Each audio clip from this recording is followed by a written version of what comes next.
Hello, I am Prerna and welcome to my channel e learners. और e learners पे आज हम लोग एक पोइट्री की मेजर फॉर्म को डिस्कस करेंगे जो कि है एपिक। तो आज हम लोग एपिक के बारे में जानेंगे, एपिक को स्टडी करेंगे। सबसे पहले इसके बैकग्राउंड की बात कर लेते हैं। तो ये जो टर्म है epic, epic is derived from epikos which means a long legendary mythological narrative poem composed on any heroic theme in grand style to represent virtue over vice। तो ये जो एपिक है ये एपिकॉस से आया है, जिसका मतलब होता है एक लॉन्ग लीजेंडरी पोएम होती है, माइथोलॉजिकल होती है, नैरेटिव होती है और हीरोइक थीम में लिखी जाती है ग्रैंड स्टाइल में, सिर्फ बुराई पर अच्छाई की जीत दिखाने के लिए। मीन्स ये जो एपिक होता है ये लॉन्ग नैरेटिव पोएम होती ही है और लीजेंडरी भी होती है। माइथोलॉजिकल से मीन्स मतलब ये है कि ये कुछ इसमें सच्चाई होती है और कुछ इसमें पौराणिक कथाओं का मिक्सअप होता है और ये हीरोइक थीम पर लिखी जाती है और इसका जो उद्देश्य होता है वो बुराई पर अच्छाई की जीत दिखाना होता है। तो ये इसका बैकग्राउंड रहा है कि ये टर्म कहाँ से आया है। अब इसके काइंड की बात कर लेते हैं। तो जो काइंड्स ऑफ एपिक हैं वो हमारे पास 3 काइंड है एपिक के। तो पहला है प्राइमरी एपिक, जिसका एग्जाम्पल वाल्मीकि रामायण है और वेद व्यास का महाभारत है। तो प्राइमरी एपिक को समझने के लिए पहले हम एपिक को समझ चुके हैं कि एपिक क्या होता है। अब उसके जो काइंड्स है उसमें बात करते हैं। तो प्राइमरी का मतलब होता है प्राथमिक।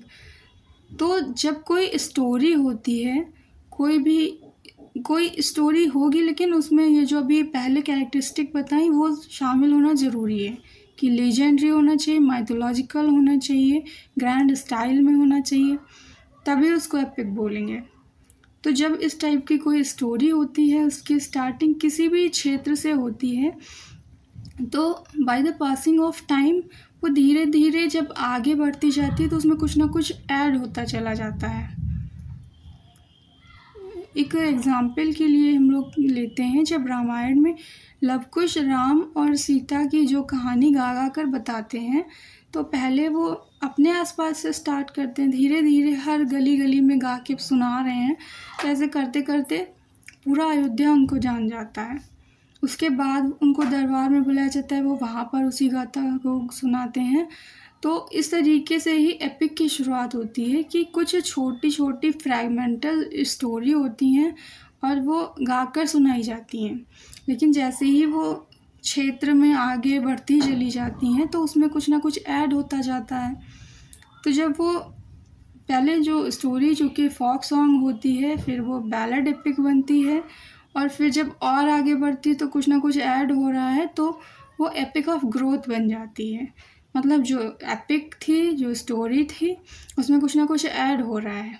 अब जाहिर सी बात है, एक स्टोरी अगर मैं आपको सुनाऊं, फिर वही स्टोरी आप किसी को सुनाएं, फिर वो इंसान किसी और को वो स्टोरी सुनाए, तो उसमें कुछ ना कुछ चेंज भी आएगा, कुछ ना कुछ ऐड भी हो जाएगा थोड़ा बहुत। मतलब उसका मीनिंग और जो उसकी शब्दावली है वो बदलती चली जाएगी, एज इट इज़ तो रहेगी नहीं। तो इसी तरीके से इसकी शुरुआत भी होती है। तो जैसे जैसे ये आगे बढ़ता है, इसमें कुछ ना कुछ ऐड होता जाता है, तो इसको एपिक ऑफ ग्रोथ बोलते हैं। अब जब ये एपिक ऑफ ग्रोथ बन जाता है और इसकी क्वालिटी सारी एपिक वाली इसमें पहले से ही रहती हैं, तो जो सारी फ्रैगमेंटेड स्टोरी होती हैं उसको जब एक धागे में पिरो दिया जाता है, तब उसको एपिक का नाम दिया जाता है। जैसे रामायण का अगर आप कोई भी इवेंट, कोई सीन ले लेते हैं, जैसे सीता विवाह का सीन है या फिर रावण दहन का सीन है, लंका दहन का सीन है, तो उसको एपिक नहीं कहा जाएगा। लेकिन जब ये सारी स्टोरी वाल्मीकि जी ने एक धागे में पिरो दी, एक साथ लाकर रख दी, तब जाके इसको एपिक कहा गया। तो इसी तरीके से जब हमारा एपिक बनता है तो कुछ छोटी छोटी स्टोरीज़ ली जाती हैं कहीं ना कहीं से, उनको ऐड किया जाता है और फिर जो भी उसको ऐड कर देता है, उन फ्रैगमेंटेड स्टोरीज़ को ऐड कर देता है, तब जाके वो एपिक बनता है, उसको एपिक बोला जाता है। तब उसको महाकाव्य कहते हैं। लेकिन इसका ये मतलब भी नहीं कि कोई भी स्टोरी को जोड़ दो महाकाव्य बन जाए। महाकाव्य बनाने के लिए उसमें महाकाव्य की कैरेक्टरिस्टिक्स भी होनी चाहिए। तो ये एपिक समझ में आ गया। तो इस तरीके से जिसकी स्टार्टिंग होती है फोक सॉन्ग से, फिर वो बैलड एपिक बनता है, फिर एपिक ऑफ ग्रोथ बनता है, उसको प्राइमरी एपिक कहते हैं। अब बात करते हैं सेकेंडरी एपिक की। तो सेकेंडरी एपिक में जो ये हमारा लिटरेचर में होता है, ये किसी जो प्राइमरी एपिक है उससे कुछ ना कुछ लेकर ही लिखा जाता है, तो इसको इसीलिए सेकेंडरी एपिक बोलते हैं।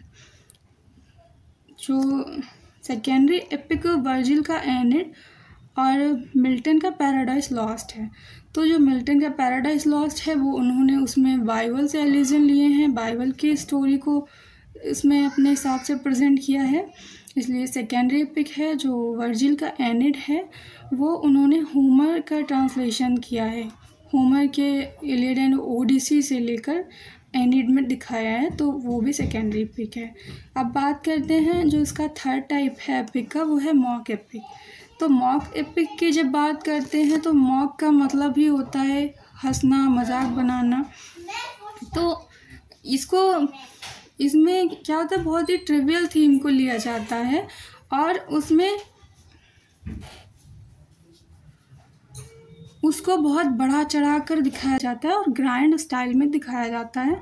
जैसे जो पोप का रेप ऑफ लॉक है, तो रेप ऑफ लॉक में दिखाया गया है कि कैसे बेलिंडा के हेयर कट हो जाते हैं और उस जो हेयर की वो जो चोरी कर लेता है, उस थीम को इतना बढ़ा चढ़ा के दिखाया गया जैसे कि ये बहुत ही बड़ी घटना घट गई है और उसी तरीके से रिप्रेजेंट भी किया गया है हर चीज़ को। तो इसीलिए इसको मॉक एपिक या फिर पैरोडी भी कहते हैं। पैरोडी का मतलब होता है किसी की कॉपी करना और मॉक का मतलब मजाक उड़ाना, तो ये मजाकिया वे में लिखा जाता है और ये एक टाइप का सटायर होता है, किसी ऐसी चीज़ को दिखाना जिस पे लोगों का ध्यान नहीं जा रहा है, उस चीज़ पर फोकस करना इसका उद्देश्य होता है। तो हमारे ये तीनों टाइप हो गए एपिक के। अब एपिक मशीनरी की बात करते हैं। तो मशीनरी से मतलब आप समझ ही रहे होंगे कि जो एपिक होता है वो क्या होता है, उसकी कैरेक्टरिस्टिक क्या होती हैं, तो उसके बारे में जान लेते हैं। तो ये जो एपिक है इसकी पहले कोई भी लेंथ निश्चित नहीं थी। जैसे जब बियोल्फ लिखा गया तो उसकी भी कोई लेंथ नहीं है, कुछ भी नहीं है, इसीलिए उसको कुछ लोग प्राइमरी एपिक मानते भी हैं, कुछ लोग एपिकल पोएम मानते हैं। तो उस टाइम पे कोई लेंथ नहीं थी, कोई इसका क्राइटेरिया नहीं था कि एपिक में क्या होगा क्या नहीं होगा। फर्स्ट टाइम एरिस्टोटल ने ये चीज़ क्लियर की कि एपिक में क्या होना चाहिए क्या नहीं होना चाहिए। उससे पहले जब इलियड एंड ओडिसी लिखा गया, जो इलियड एंड ओडिसी लिखा था वो 24 कैंटोस में था, जो रामायण लिखी गई वो 14 कैंटोस में थी और जो महाभारत थी वो 18 कैंटोस में थी। मतलब जो हमारे तीनों ही ये महाकाव्य हैं, इनकी जो लेंथ थी, जो कैंटोस थे, इनमें वो अलग अलग थे, यानी कुछ भी निश्चित नहीं था कि कितना लिखना है कितना नहीं लिखना है।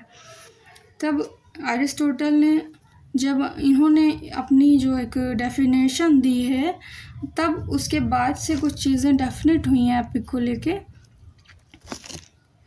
इन्होंने ट्रेटाइज ऑफ ट्रेजेडी लिखा था, उसमें इन्होंने पोइट्री की फॉर्म्स को भी डिस्कस किया है। इन्होंने नॉवेल को छोड़ के बाकी सब के बारे में डिस्कशन किया है।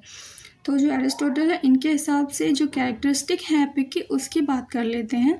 तो पहला पॉइंट है, the story of the epic must represent the victory of virtue over wise.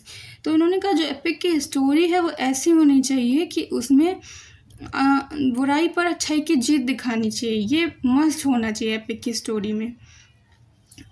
जैसे कि रामायण में दिखाया गया है कि जो श्री राम होते हैं वो किस तरीके से, रावण इतना शक्तिशाली होते हुए भी वो किस तरीके से रावण को हराकर विजय प्राप्त करते हैं, यानी बुराई पर अच्छाई की जीत दिखाई गई है। अब इनका जो दूसरा पॉइंट है वो इन्होंने कहा है, the epic should B compose not less than 12 Cantos. तो जैसे अभी मैंने बताया कि पहले कोई लेंथ उसकी डिसाइड नहीं थी कि कितनी लेंथ होनी चाहिए तब उसको एपिक बोला जाएगा। इन्होंने डिसाइड कर दिया कि 12 कैंटोस से कम नहीं होना चाहिए, जब वो 12 कैंटोस होगा तभी उसको एपिक बोला जाएगा, अदरवाइज उसको एपिक नहीं बोला जाएगा। थर्ड पॉइंट है the hero of an epic should be an incarnated man. इन्होंने कहा है जो हीरो है एपिक का वो एक अवतरित पुरुष होना चाहिए, जैसे कि श्री राम है, जैसे कि श्री कृष्ण है। वो एक सामान्य व्यक्ति नहीं होना चाहिए, क्योंकि जब वो इनकारनेटेड मैन होगा तभी वो इतना बड़ा चेंज कर पाएगा किसी चीज़ में। फिर इन्होंने कहा है the character should be taken from the 3 planets heaven, hell and earth. कि जो कैरेक्टर है एपिक के वो तीनों प्लैनेट से होने चाहिए, हेवन से, हेल से, अर्थ से। मतलब स्वर्ग से भी होने चाहिए जैसे कि श्री राम और कृष्ण थे, और हेल से भी होने चाहिए जैसे कि कंस और रावण थे, या और भी दैत्य दानव दिखाए गए हैं। और अर्थ के कैरेक्टर भी इसमें होने चाहिए जैसे कि जो बाकी जनता दिखाई गई है। तीनों प्लैनेट से कैरेक्टर होना चाहिए तभी वो एपिक होगा। फिर उन्होंने कहा a furious battle is fought among the uncountable characters. एक भयंकर भीषण युद्ध होना चाहिए अनकाउंटेबल कैरेक्टर्स के बीच में, जो कि महाभारत में भी दिखाया गया है और रामायण में भी दिखाया गया है, इसीलिए ये हमारे यहाँ के महाकाव्य हैं। और फिर इन्होंने बोला है epic should B compose in a grand style. कि जो एपिक लिखा जाना चाहिए उसका स्टाइल भी ग्रैंड होना चाहिए, उत्कृष्ट होना चाहिए, उसके जो वर्ड्स हैं वो एलिवेटेड होने चाहिए।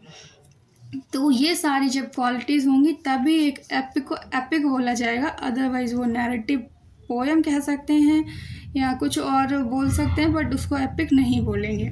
तो ये एपिक लिखने के लिए ये जो कैरेक्टरिस्टिक्स हैं वो मस्ट हैं।